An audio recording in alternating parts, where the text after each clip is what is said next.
أرسط زينام محبرسب دياسبوران وانا وزاقام إثيوبيا مفتح زخونو هاقراو ربح زلوام زعباتات نخدالو كومشن هاقراو زتا أوعي تقريبو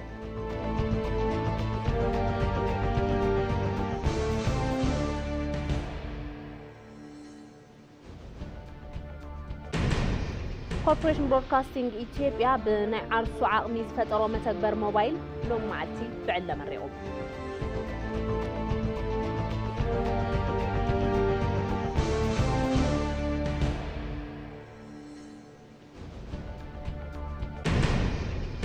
كاب وصاي تشاينان هندن تقاريطو صنح برر اوروبلان كجمرا مخانن تحبيرو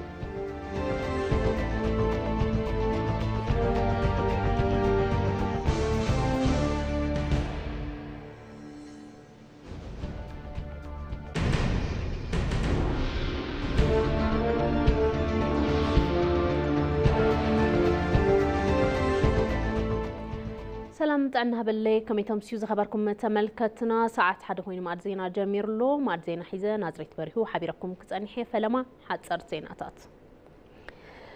ميدياتات إثيوبيا حسوت زانتا بممكات مسارات عبيت هاجرنا بمراي إثيوبيا ولا زازل لوم تحسوتات كسر خمسة لوم مينستر جلجالوت كوميونيكيشن منغستي دكتور لجسات ولجليتهم كوربوريشن برودكاستينج إثيوبيا بنيو على ميزة مع بلوم تكبر موبايل أب لوم معلتي أمرهم منستر جلجالوت كوميونيكيشن منغستي دكتور لجساتلو ابتوان كم زبلو ديجيتال اسرار حنت حزتون اي بي سي بهراو ربحه هاجر زرغاغصن خالوت ميدياتات ون حدش معراف زخفتن يلوم حبريتا معلتاو من برودكت سبات بوزح ملكعو ابز دسسلو زوان اي بي سي حبريتا بستفلالي امراصات ناي كل ملكع بزر اغباب تبصح مغبارون ميديا اثيوبيا حدش لوط يلوم حبريتا محبراو ميديا اب ناي سكن داتا فلالي عالم ملو أبز بتحلو زي زبن تزابع زانتات زم حلالفو كم زلون حبيرم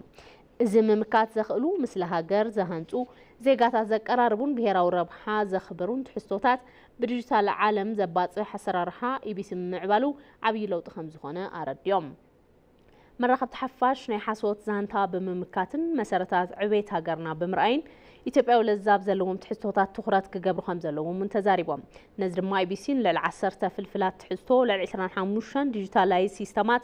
تتقيمو تبتحن مقبار جمرو قعزو عابي مرأي إلهم يبيسينا بديجيتال معراف نخص قاقر استوات اون زبركوتو أكالاتون آمسكينهم وانا فتام صراحة يبيسي ايتا جيت النتادة بقدوم يبيسينا ملا إثيوبيان أفريكا نخبتح بسفحونات سرحة خمس خونة زاريحهم نزلهم علاوز خونة ديجيتال يبيسيون نايزي مرأي إلهم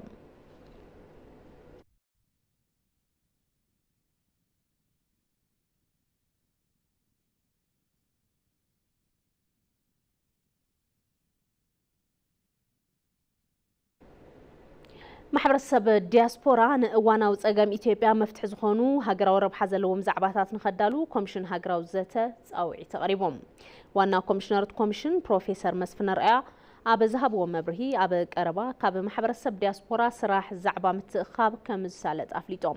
كوميشن هاجراو زتا إثيوبيا من محدار كتماتات أديس أبان ريدوان كمون اب 11 كللات حويسو بمززام اب كلل تግራይ ንምስላጥ زعبا متخاب زخ المدلاو نازازم خمس خونه قليتهم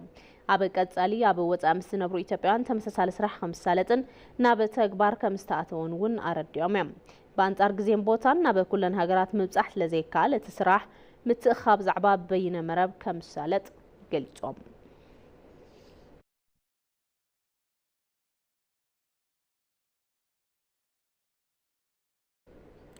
حصرات ممهاري متحفتين زلوم ابيات تمرتين مملا ب20 مليون دولار حتمت ناتسالت 5 خونه منيستر تمرتي افليطوم 43.5 مليون ممهار متحفتي كالاي بركي ابيات تمرتي بخلت زوريات حتيمم نخللاتن ممحدار كتماتاتن كما استخفافلون قليتهم نسعبون متحف تمهارو كالاي بركي حدن حدا خمس بصحه ابت منيستر حلافيت ديسك مدلاو تمرتي سرعه تمرتي تفطرو ساينس زافو ابرهان قلقالو زينا اثيوبيا قليتن كاب قدم قداماي بركي كساب شام ناي كفلي اتي سرعه تمرتي بوانነት مرحو كللات مخانو من متحفتي تبصحت اب مغبر مبزحتيهم كللات تبابع سراح خمسه سالطون ونقليتن اب محدار كتما اديس ابا دريدان كلل هررين ቀዳማይ ብርኪ መጽሓፍ ተምሃሮ ሓደን ሓደ ከም ዝበጽሐ ምሕባር ኣብ ካልኦት ክልላት ድማ ሓደን ሰለስተ ከም ዝበጽሐ ኣረዲአነን ካብ ቅድመ ቀዳማይ ክፍሊ ክሳብ ሻምናይ ክፍሊ ሕጽረት መጽሓፍቲ ንስተራኤሎም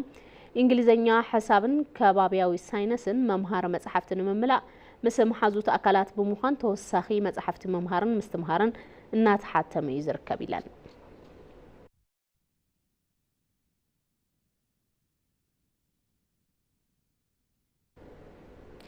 ግልጋሎት ሰናይ ፍቃድ ኣብ ትካላት ጥዕና ንዝረኣይ ዘሎ ቀረብን ድሌትን ደም ንምጥዓም ንሓገዘ ምዃኑ ማእኸል ባንክ ደም ጎባ ገሊጾም ዳይሬክተር ማእኸል ባንክ ደም ጎባ ሙሉ መኮነን ግልጋሎት ዜና ኢትዮጵያ ከም ዝገለጽዎ እቲ ባንክ ኣብ ትካላት ጥዕና ንዝረአ ቀረብን ድሌትን ደም ንምጥዓም እናሰርሐ ኢሎም ምክትል ሓላፊ ቤት ጽሕፈት ጥዕና ዞባ ደሳለኝ ቱጁባ ብወገኖም ኣብቲ ዞባን بجلجالو سنة فقط كرمتي نلجسا دم حويسو أب جنزاب تعنا ناس جلجالوت مخرن مرمران مس جوبا ريفرال هوسبيتالن مس ما أخذ دم بانكي جوبا بمتحبارنا تصرح مخانو حبيرام زوباتات مبرق بالين ما أخذ بانك دم جوبا ممحدار كتما روبي كفال معراب أرسي نزخونو تكالات عنا دم يقرب كمزلو كابت ما أخذ استرخب حبريتا يمل أخذ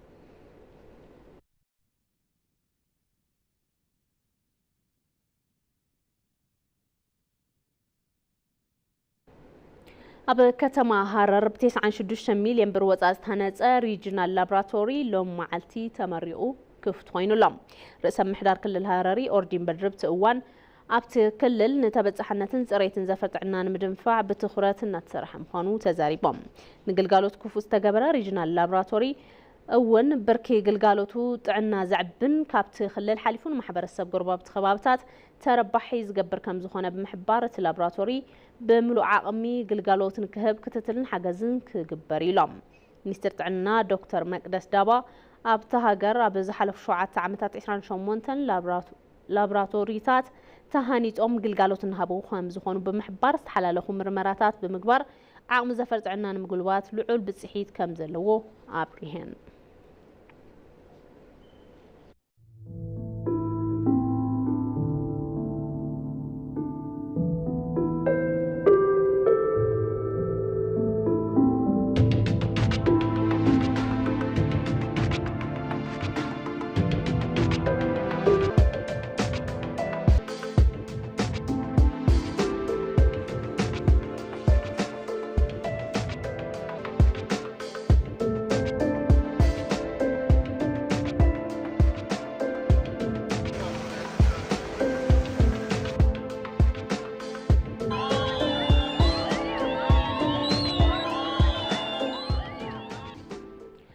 ماد زين أهما بمكتال تركبوا حزب ما بزرزر نابن رئيم قدرات كنحلف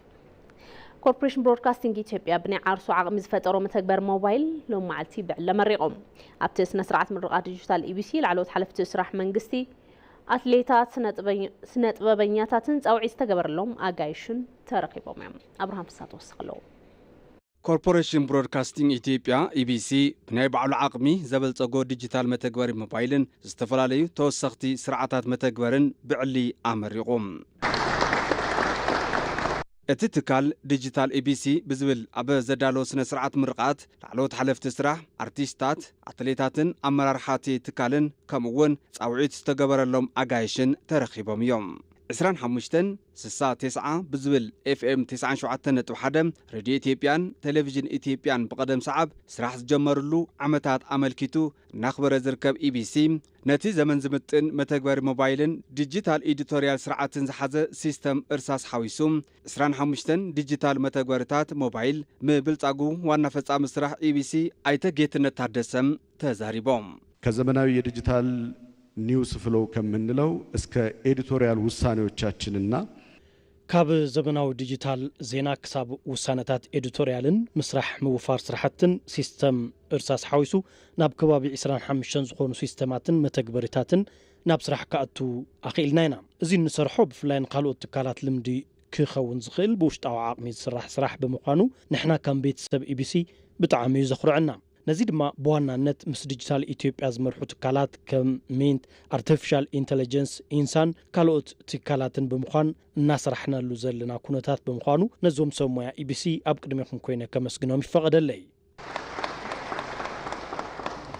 ብውሽጣዊ ዓቕሚ ክስራሕ ምኻሉ ብሚልዮናት ዝቁፀር ወጻኢ ኣትሪፉ ዝበሉ ቶም ዋና ፈጻሚ ስራሕ እዚ ኣካል ጉዕዞ ዲጂታል ኢትዮጵያ ዝኾነ ዲጂታል ኢቢሲ ኩሎም ኣማራጭታት ትሕዝቶ ብቐሊሉን ኣብ ሓደ ማእኸል ምርካብ ዘኽእል ከም ዝኾነ እውን አብሪሆም ዋናው ትልቁ ስኬታችን አሁን በተፈጠረው ዲጂታል ዓለም ውስጥ ይሄ 90 ዓመት የቆየ ሚዲያ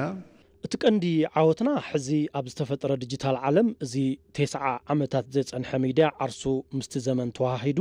ዓቕሙ ከዕቢ ተዘይክኢሉ በቲ ዝነበሮ ባህላዊ ኣሰራርሓ ጥራሕ ዝቕጽል ተኾይኑ ውጽኢት ከምጽእ ስለ ዘይኽእል ኣብ ውሽጢ ትካል ንፍጠር ኢልና abc.stream ዝብል ፈጢርና ኣለና እዚ .stream ብሓፈሻ ዲጂታል ሚድያ ዝጥቀም ድህረ ገጽ ዘለዎ እቲ ሕዚ ነመርቆ ዘለና ድማ መተግበሪ ሞባይል ዘለዎ ኮይኑ ዝተዋደደ ትካል እዩ መተግበሪ ሞባይል ኢቢሲ ብዕሊ ዘጀመሩ ሚኒስትር ግልጋሎት ኮሚኒኬሽን መንግስቲ ዶክተር ለገሰ ቱሉ በወገኖም መልክዕ ሃገር ዝሃንጽ ንዜጋታት ዘቀራርብን ብሔራዊ ጥቕሚ ዘኽብሩን ትሕዝቶታት ኢቢሲ ኣብ ዲጂታል ዓለም ዘብጽሕ ኣሰራርሓ ምጉልባቱ ዓብዪ ስጉምቲ ኢሎም ኢቢሲ በራስ አቅም በውስጥ አቅም ያበለጸጋቸው ፕላትፎርሞች ኢቢሲ ብውሽጣዊ ዓቕሚ ዘበልጽጎም መተግበሪታት ስትራቴጂካዊ ዝኾነ ዝላ መምጻእ እዩ እዚ ማለት ድማ ኤቢሲ ብጣዕሚ ዓብዪ ሚድያ እዩ ብዙሓት ቻናላት ኣለውዎ ብዙሓት ድህረ ገጻት ዘለውዎ እዩ ነዚኦም ኩሎም ብምትእስሳር ግቡእነቱ ትኽክለኛነቱን እዋኑ ብዝሓለውን መልክዑ ከምኡውን ባህሊ ጸጋታት ታሪኽን ኢትዮጵያ ትውግኖም ማሕበረ ቁጠባዊ ኩነታት ብምልኦም ውጽኢታዊ ብዝኾነ መገዲ ንምቕራብ ዘኽእሎ መተግበሪ እዩ እቲ ዕላዊ ዝኾነ መተግበሪ ሞባይልን ድሕረ ገጽን ትሕዝቶታት ሃፍትታት ሬድዮ ኤፍኤምን ቴሌቪዥንን ኢትዮጵያ ምስ ድሕረ ገጽ .stream ኣብ ሓደ ቦታ ብምርኻብ ብሞባይል ኣቢሉ ናብ ተጠቀምቲ ብቐሊሉ ዘብጽሕ ሲስተም እዩ ግልጋሎት ሓደ ማእኸል መሶብ ዲጂታል ኢትዮጵያ 2025 ኣብ ቀረባ እዋን ዕላው ምዃኑ ዝዝከር እዩ እቲ ማእኸል ኣብ ትሕቲ ሓደ ጽላል ዝተፈላለዩ መንግስታዊ ግልጋሎታት ብምጥማር ግልጋሎት ዝህብ እዩ ትግበራ ዲጂታል ስትራቴጂ ኢትዮጵያ 2025 ዝውውር ገንዘብ ናብ ዲጂታል ኣብ ምቕያር ዝሓሸ ውፅኢት ከም ዝተመዝገበ እውን ይግለጽ እዩ ጌታቸው ኣለሙ ግልጋሎት ሓደ ማእኸል መሶብ ዲጂታል ኢትዮጵያ 2025 ኣብ ቀረባ እዋን ብቀዳማይ ሚኒስትር አብይ አሕመድ ተመሪቑ ስራሕ ምጅማሩ ዝዝከር እዩ እቲ ማእኸል ዝተፈላለዩ ግልጋሎታት ከም ዝህብ ቶም ቀዳማይ ሚኒስትር ኣብቲ እዋን ገሊጾም መሶብ ተመርቋል ይሄ ትልቅ አቅም ነው መሶብ ተመሪቑ እዩ እዚ ዓብዪ ዓቕሚ እዩ ሎሚ ሕድሕድ ዜጋ ፋይዳ መሶብ ምግንዛብ ክጽገም ይኸውን እዩ ይኹን እምበር መለለይ መንነት ካርዲ ኣብ ዝጸገሞ እዋን ንግዲ ፍቓድ ኣብ ዝደለየሉ እዋን ፓስፖርት ኣብ ዝደለየሉ እዋን ኩሎም ጉዳያት ብሓደ መገዲ ብሓደ ቆጸራ እክብ ኣብ ዝበለ ቦታ ባህ እንዳበሎም ብዘገልግሉ ዜጋታት ምውሃብን ትጅምርን እንትበጽሖን ሽዑ ዕግበት ክፍጠር እዩ ኣብዚ ቦታ መብዛሕትኡ ነገር ሲስተሚክ እዩ እቲ ሰብ ኣትዩ ናይ መጀመርታ ካርዲ ካብ ዝቆረጸሉ እዋን ጀሚሩ ክንደይ ደቂቓ ከም ዝጸንሐም እንታይ ግልጋሎት ከም ዝረኸበም ምስ መን እንታይ ከም ዘዋግዐ ባዕሉ እቲ ሲስተም ሪፖርት ይገብር እዩ እቲ ማእኸል ኣብ ትሕቲ ሓደ ጽላል ዝተፈላለዩ መንግስታዊ ግልጋሎታት ብምጥማር ግልጋሎት ዲጂታል ቴክኖሎጂታት ብምጥቃም እዩ ግልጋሎት ኣብ ምሃብ ዝርከብ ተገልገልቲ እውን እቲ ግልጋሎት ኣብ ካልኦት ትካላት እውን ግብራዊ ክግበር ይግባእ ኢሎም ፓስፖርት በመውጣት ለአንዳንድ ጉዳይ ሄጄ ፓስፖርት ንምውጻእ ንገለ ጉዳያት ከይደ ኣዝዩ ደስ ዝብልን ኣብ ውሽጢ ዓዲ ዘየሎን ትጽቢት ዘይተገበረሉን ዓይነት ግልጋሎት እዩ እናተውሃበ ዘሎ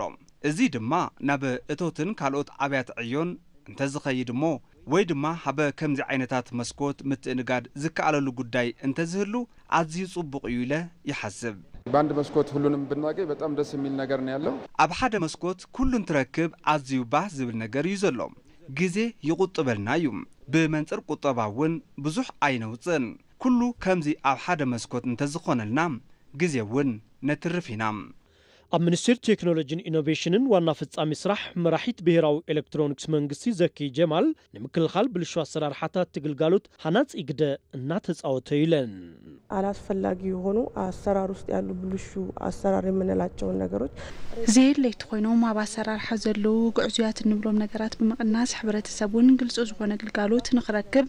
ኣብ ድሕሪ ዝቕመጡ ሓለፍቲ እውን ስራሕትታት ብቕልጥፍና ምሃብ ንኽኽእሉ ዘኽእል ፕላትፎርምታት እንትቐርቡ ጸኒሖም እዮም። ቢዝነስ ፖርታል እንብሎ መዋብ ግልጋሎት ፍቃድ ህንፀት ቅድሚ ሕዚ ንከተማ ምምሕዳራት ዘቕረብናዮ እዩ። ከምዚ እናበልና ዓቕሚ ብዝፈቐደ መልክዑ እዞም ስራሕ ዘቕልሉ ፕላትፎርምታት ይኹኑ መሰረተ ልምዓታት እናደገፍና ንርከብ። ኣብ መሶብ ግልጋሎት ሓደ ማእኸል 23 ትካላት ተዋዲዶም ልዕሊ 120 ግልጋሎታት እናሃቡ ይርከቡ። ዋና ዳይሬክተር ወሳኒ ኩነት ክልል ሲዳማ ታመነ ተሰማ በወገኖም እቲ ክልል 85 ሚእታዊ ግልጋሎቱ ዲጂታል ዝኾነ እንትኸውን ኣብ 2018 ሙሉ ብሙሉ ግብራዊ ንክኸውን ንምግባር እናሰርሕና ኢሎም አገልግሎታችንን ከዚህ ግልጋሎትና ቅድሚ ሕዚ ማኑዋሊ ንህብ ካብ ዝነበርና ሎሚ ኣብ ክልልና ከም ትካልና 85 ሚእታዊ ዲጂታል ጌርና ኢና። እዚ ማለት ካብ ንኽክእ ወረቐት ነፃ ምግባር ማለት እዩ። ኣብ ዝቕፅል 2018 ሙሉእ ብሙሉእ ናብ ዲጂታል ክንኣቱ ኢና ንብል። ኣብ ስትራቴጂ ዲጂታል ኢትዮጵያ ልዕሊ 800 ግልጋሎት መንግስቲ ዲጂታል ምግባር ከም ዝተኻለ እውን ተገሊጹ እዩ።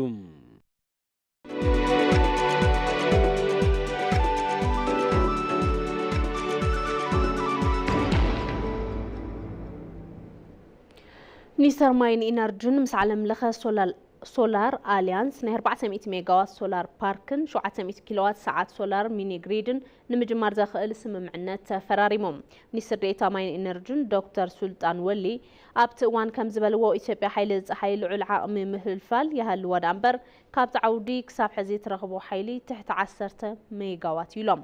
ኣብዚ ሃገር ካብ ዋና መስመር ርሒቆምን ተበታቲኖምን ዝርከቡ መንደራት ሓይሊ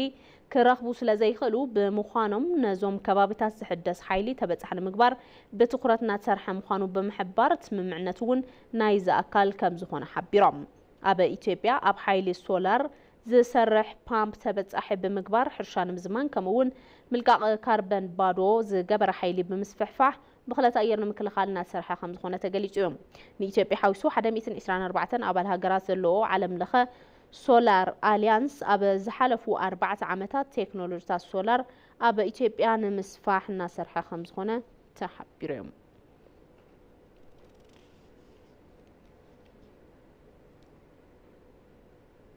ዜና ወጻኢ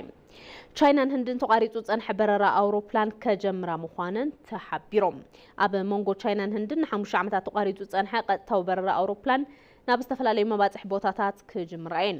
እቲ ውሳነ ኣብ ዓለምና ብዙሕ ህዝቢ ዘለዎን ቻይናን ህንድን ዲፕሎማሲያዊ ርክበን ምትሕባር ቁጠባን እናዓበየ ምምጽኡ ስዒቡ ዝበጽሐ ምዃኑ ተሓቢሩ እዮም።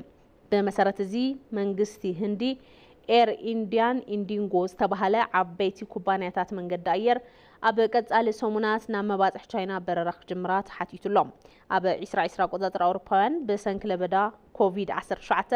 ኣብ መንጎ ክልቲአን ሃገራት ዝነበረ ቀጥታዊ በረራ አውሮፕላን ምቁራጽ ስዒቡ እዮም። እቲ በረራ ዳግማይ ክጅመር ኣብ ዝሓለፈ ዓመት ኣብ ሩስያ ዝተኻየደ ጉባኤ ብሪክስ ቀዳማይ ሚኒስትር ህንዲ ናሬንድራ ሞዲን ፕሬዚዳንት ቻይና ሺ ጂንፒንግን ዘትዮም ነይሮም እዮም። ኣብ ዝሓለፈ ሰሙን ኣብ ቲያንጂን ኣብ ዝተኻየደ ጉባኤ ምትሕባር ሻንጋይ ቀጥታ በረራ ብምቕጻል ቁጠባውን ፖለቲካውን ምትሕባር ንምጥንኻር ኣብ ስምምዕነት ተበፂሑ እዮም። ቁልጡፍ ዕብየት ቁጠባ ዘለዎን ክልቲአን ሃገራት ንግልጋሎት በረራ ከይወሰኸ ኣብ 2023 ቆጻጽር ኣውሮፓውያን ዝነበሮን ክልቲኣዊ ንግዲ ልውውጥ $110 ቢልዮን ምብጽሑ ኣቪዬሽን ኢቱዜድን ኣርቲን ጸብጺቦም።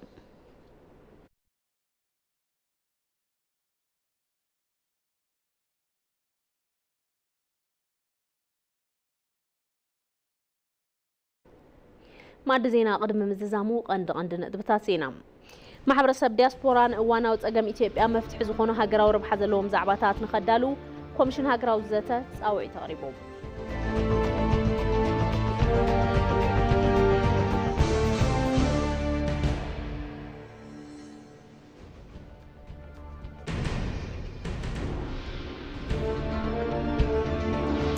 ኮርፖሬሽን ብሮድካስቲንግ ኢትዮጵያ ብናይ ዓርሱ ዓቕሚ ዝፈጠሮ መተግበር ሞባይል ሎም መዓልቲ ብዕለ መሪቑ።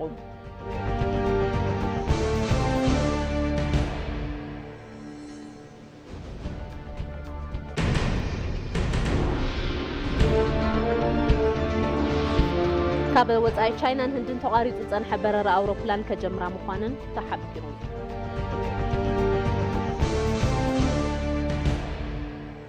ዕለታዊ ማዕድ ዜና ዝተኸታተልኩም ሞኒሩ ንስለም ክታልኩም የመስግን ማዕድ ዜናና መራሕቱ ናዝሬት በሪሁ ሓቢረኩም ፀኒሐ ምስ ዝተረፉ ምድባት ኢቲቪ ትግርኛ ሰናይ ክታል ኮነልኩም ተመኒ